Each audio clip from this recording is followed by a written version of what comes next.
Since so many predictions from the ZetaTalk.com website have proven correct, like the increase in volcanic activity and earthquakes, increasing in magnitude and frequency, I thought I'd give you their timeline about events that they say are coming. They have been correct even down to predicting which plates will subduct, which land will sink, and which will rise. I favor getting my predictions from the source that has been so successful in the past. We were told that Indonesia would sink 80 feet, and if you look at the images today of Indonesia, it's clear that there is water in the streets, and homes are partially submerged, and kids don't have to go far for a place to swim. They're swimming in the places that used to be streets. So what else was said about the future at this ZetaTalk.com website? They said that Planet X or Nibiru will be visible in the sky for 7 weeks prior to the pole shift. So if you wait until you see Planet X in the sky and then act, you don't lose anything, right? I don't know if this is correct. When Planet X is visible in the sky finally, what do you think the people will do? If there's a mad rush to stock up on food, water, and other necessities, what will that do to supplies? Will they vanish from the store shelves in about 3 hours? If store shelves are vacated in 3 hours, do you think Obama will declare martial law? He's only been dying to do so since he took office, and even before when he spoke about a citizen army funded in the same way as the regular military, hoping to arrange it so that our own people would be killing us. But it seems that he didn't go through with those plans. And now he's signed a few more executive orders and tightened the rope around our necks a little bit more. And now we look up in the sky and we see Planet X, and the people are beginning to panic. So will Obama declare martial law, or will he pass some laws to limit the power of the secret government and restore our freedoms? You have 1 minute to come up with the right answer. Go. You've been given some very strong hints already. The latest executive order by the nation's dictator, we can't call him a president anymore, he has a fake birth certificate, and he says he doesn't need Congress to take us into wars. And the executive orders that he's been signing are totalitarian at best. And it's clear that the United Nations will be making decisions for us, not our own Congress.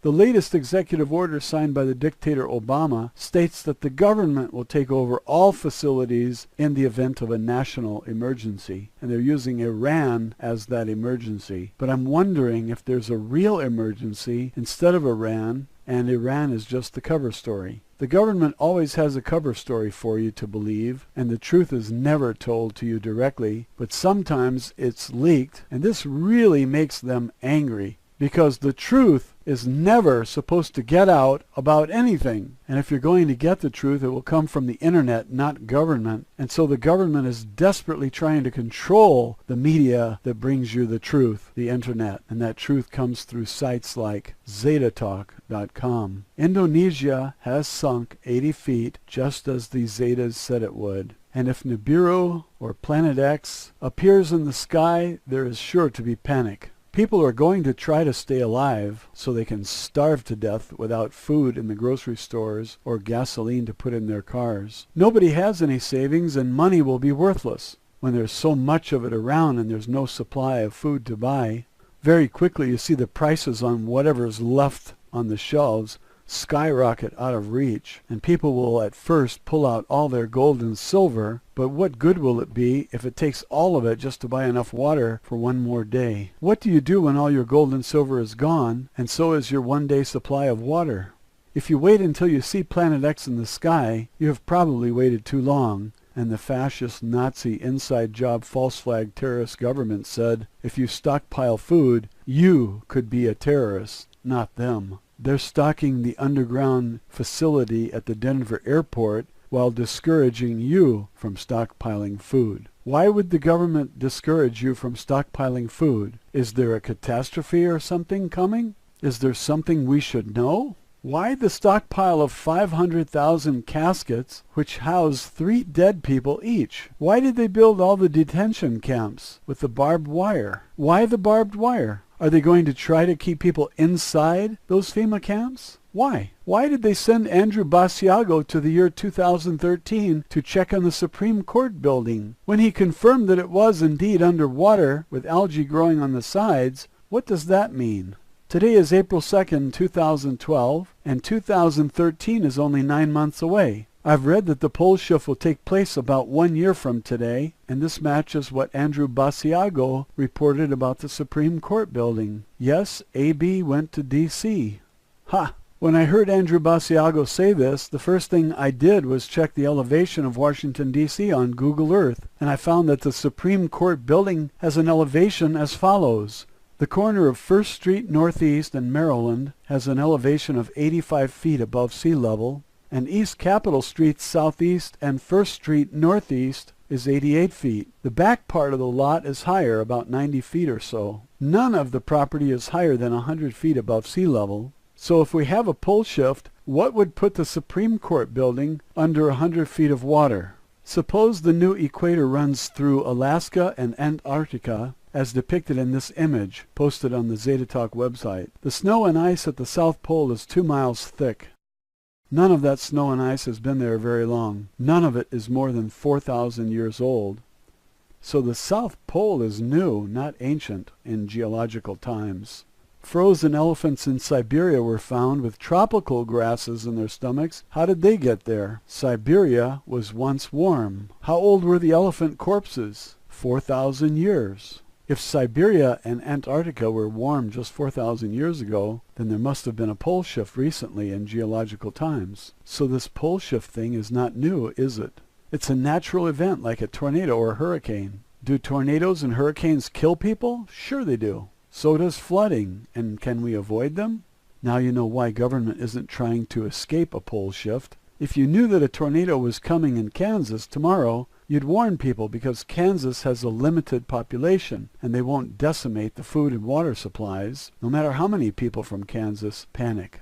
Some will drive north to avoid the tornado and some will drive west to avoid it, but nobody's going to stick around if a tornado is coming. Now where do you go if the disaster is planet-wide? There's no place to go except a bunker underground, right? One disturbing question to ask cops is, did you get your ticket to the underground bunker yet? Here you are enforcing the edicts of the slave master, denying the citizens of this country their constitutional rights, and you didn't even get an invitation to hide in the bunkers while Nibiru passes? You know it will be visible in the sky soon. What are you going to do when everyone rushes to the store to buy the last of the water and canned goods and the shelves are vacant? Those people who were denied their rights are angry with you, and now they outnumber you about 2,000 to 1. Are you going to tell them how sorry you are and how much you would appreciate their forgiveness? Maybe you could persuade those underground to let you in by knocking on their doors. You know, they have guards who are instructed to shoot anyone who comes near the entrances of their underground bunkers, and they mean business. There won't be anyone to arrest those guards for being trigger-happy, any more than there was anyone to arrest you cops for punching women in the face at Zuccotti Park when you denied citizens their constitutional rights. So they left you out here to fend for yourself after you brutally put down the protests of the people for them, and now there's a panic and you're out here with a uniform on to identify you as the enemy. I hope you survive.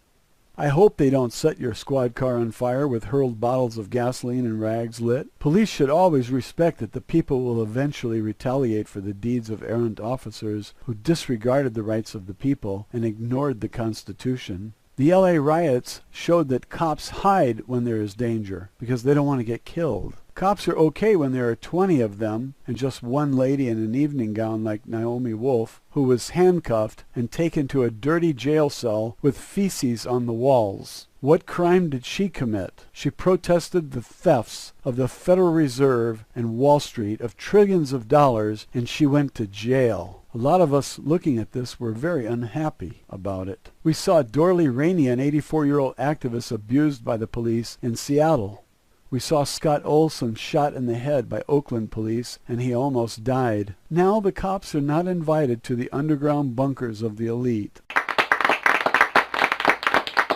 I guess they can't afford to share their food with the riffraff, and so the cops will just have to make it on their own, won't they? Someone should tell the cops about this. They should tell the military too. Why are you guys fighting in these wars? Did you get your pass to the underground facility? There are only two classes of people, them and all the rest of us. And now you guys realize that from their perspective, you're part of us. They have you put down our protests. That's how they control you and us. You fought the wars, you military guys, and now they're done with you. They left you on the surface to die with the oppressed people, while they enjoy all the luxuries and safety of the underground city they built with your tax dollars. Look how it turned out. Heaven is down below, and hell is up here on the surface. You can tell the judges that their services won't be needed down below either, because it's nobody to judge except those who are above the law anyway. If judges thought that they ought to get a ticket to the down under, then they better book a flight to Australia, because that's the only down under they're ever going to see.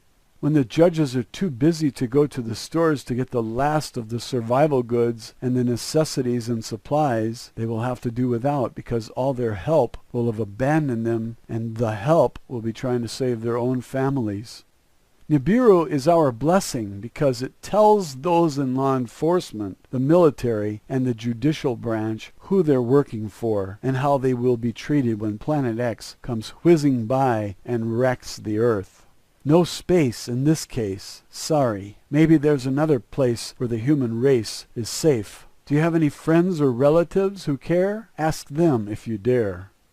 So the government took your tax dollars and built themselves a very nice facility so they would be safe. And they decided not to tell you about the coming event, because you will only panic and buy up all the food and water supplies. And they don't want panic situations or competition for their precious water and food supplies. It's better if you buy nothing. Just die. Government won't panic. They have more control than you stupid people who panic all the time when you don't have comfy bunkers to run to for safety and some assurance that your family will survive. Someone on my channel wrote that those bunkers are not safe. They can be crushed as the plates shift. And I wrote back, you really know how to make me happy, don't you? Wouldn't it be nice if those bunkers flood and those in government who took care of themselves and left you out in the cold to fend for yourselves actually drowned in their safe bunkers?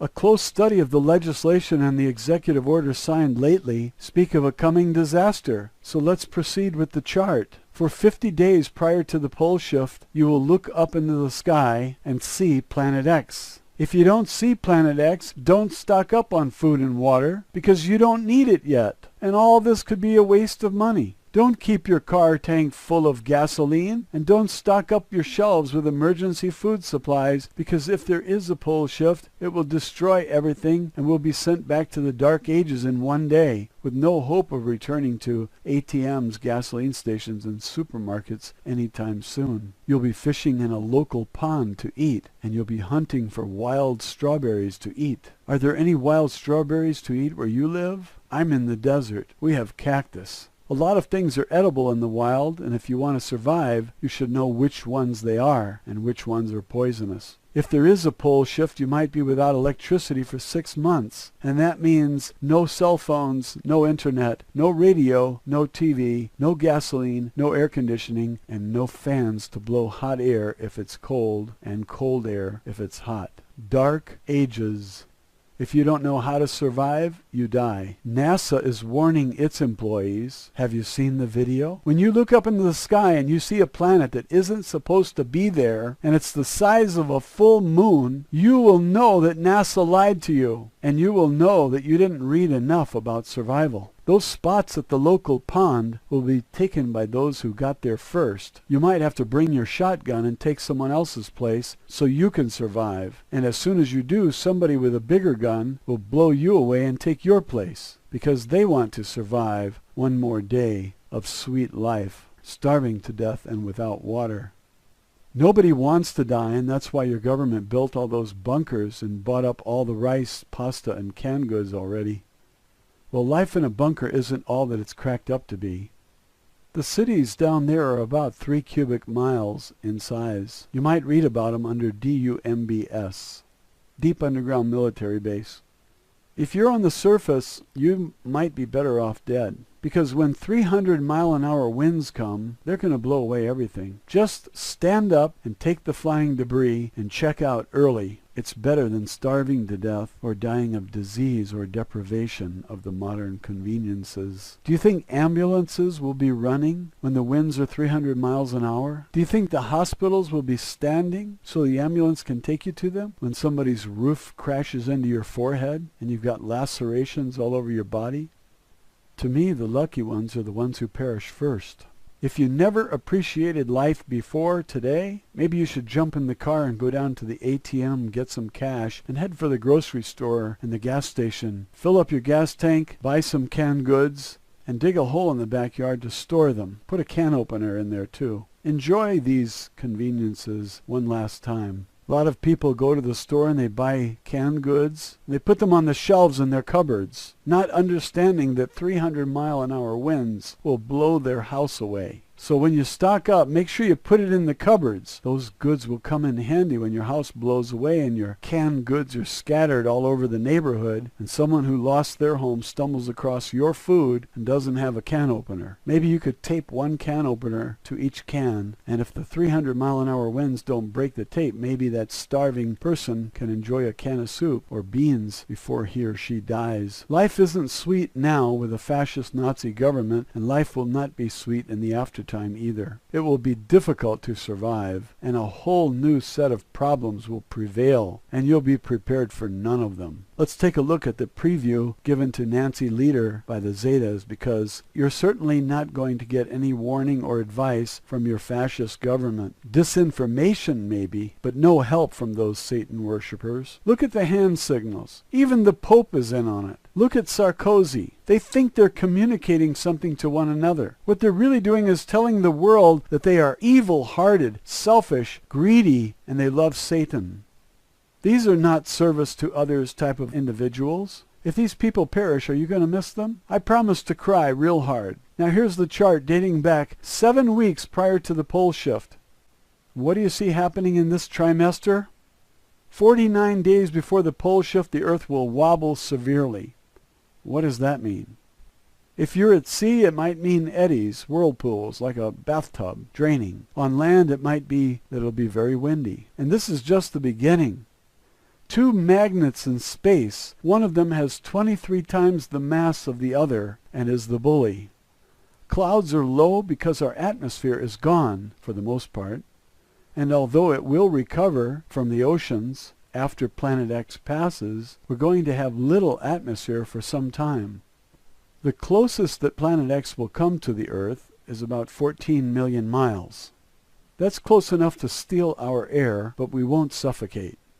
There will be enough left to breathe, and plants are putting oxygen into the air all the time. With much of the air gone, the plants will get a lot of sunshine and produce a lot of oxygen for us to breathe. 40 days prior to the pole shift, the Earth will lean. If you're looking at the Earth with the sun in the background and Planet X off to the right, the Earth will lean to the left. Leaning means whatever weather you're supposed to have at that time is out, and a new season is here. The sun is not lining up as it normally does. And if you're supposed to have winter and the sun is not as far away as it should be, then it's going to be warmer. Did we have a mild winter in the northern hemisphere around America? Did India have a bitter cold winter? That's leaning and wobble. We're supposed to have 4.5 days of static leaning. So the pole is not pushed away and then it bounces back. It stays there. Some places will have bitter cold and some places will have warm weather. You could have snow in June if the polar air masses are drawn down to places that are normally much warmer. I think the pole shift is going to occur in early spring, but the government is publicizing December 21st, 2012, using Mayans as the big excuse. Whenever I see anything about the Mayans, I close the page, because there are very few experts on what the Mayans actually said, and so you're relying almost entirely on what government tells you, and government is pushing December 21st. They're pushing it like propaganda, and so I'm pretty sure that that's not the date. And when December 21st turns out to be a dud, nobody will believe the next prediction, which is spring, and that's when they're going to get hit with the pole shift. And when Planet X is visible in the sky, they're going to make up something.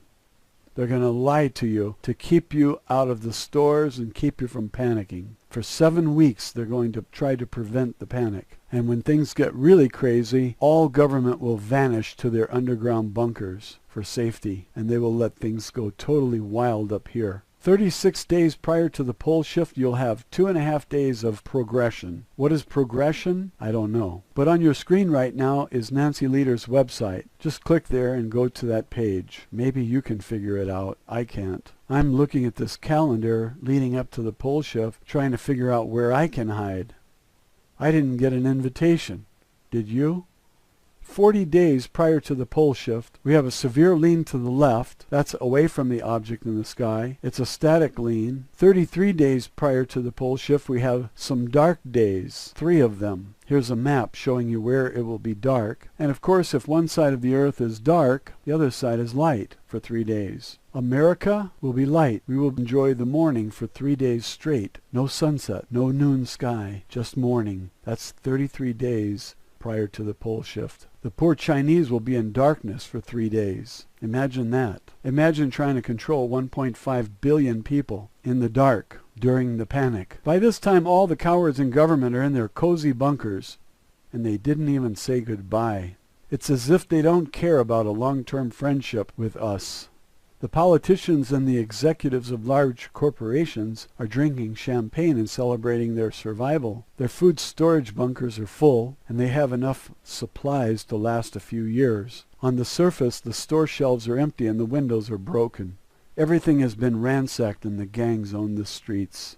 Nobody is safe and nobody in the bunkers is concerned about life on the surface. They're busy introducing the rich and famous to those who never met them. And the questions are straight out of the tabloids as the rich and famous finally admit to their deeds that they vehemently denied when millions were paying attention. Services for Satan are held and everyone is in attendance. One might imagine that everyone who has accommodated space is happy, and jokes are made about how the common people were kept in the dark right up to the last minute. Mankind will start over with the genes of only the beautiful people. The useless eaters will be cleared from the earth like garbage at a landfill to make way for the new civilization that will blossom from the ruins of the old in the aftertime. Life is not getting easier for those who survive, with dead everywhere and rotting corpses putting a stench in the air so bad that you can't take a breath without vomiting. 30 days prior to the pole shift, the sun will rise in the west for almost a week, if there is anyone left alive to see it.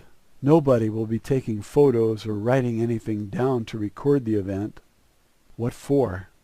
Survival is more important right now, and finding water is more important for anyone who has gotten to this point. If you think these survivors are angry with the government, you're wrong. They have no news about the bunkers, and they never believed it when they were informed. They called us conspiracy theorists and fear-mongers, and they ignored the increase in sinkholes, bridges collapsing, buildings imploding, and bizarre weather. Even when they saw the object in the sky, they believed what they were told by government and believed that it was a wonderful event, a rare opportunity to see nature at work.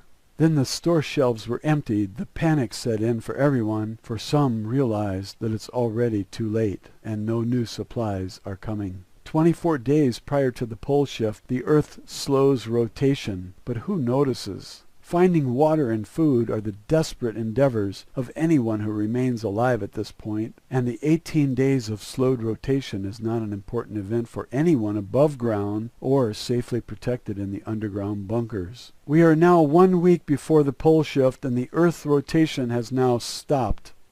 And for the next 6 days there will be no rotation at all, as the Earth is locked into the grip of Planet X, and the pole shift is the last phase. When the pole shift occurs, do you think it will matter that the wind is blowing 300 to 400 miles per hour? Anyone who makes it this far will see the high winds as just one more problem to add on top of no food, no water, and no hope for survival on the surface. All the gangs who robbed the people and killed them are now dead themselves. Their bodies are strewn among those they killed, and the robberies and the murders gain little more than a few extra days of suffering. Then the pole shift. The tsunami waves, the destruction of all that civilization is built up over the centuries, and the shores are scraped clean. The waves come in and knock down all the buildings, and then the waves go out to sea and drag all that debris across the land, scraping it clean. What will remain for those who seek the ruins of our civilization some 10,000 years from now? Will they know that we had paper money or ATMs? Our politicians were corrupt and our government made up of fascists and Nazis? The only record of our existence is on the souls of the individuals who committed the crimes against humanity and were blind to the big picture. Maybe then they will realize that life is for the development of the soul, not for acquiring wealth at any cost. And the sacrifices that were made of the lives of the innocent were not only a mistake, but now a permanent scar on the soul of these individuals who thought they were better than others. The perspective changes when the civilization is gone, and all that remains are the deeds of each, and there is nowhere to go to hide from the truth about who they are and what they did with their lives. Okay, I'm going to go to lunch now, so you guys have a nice day.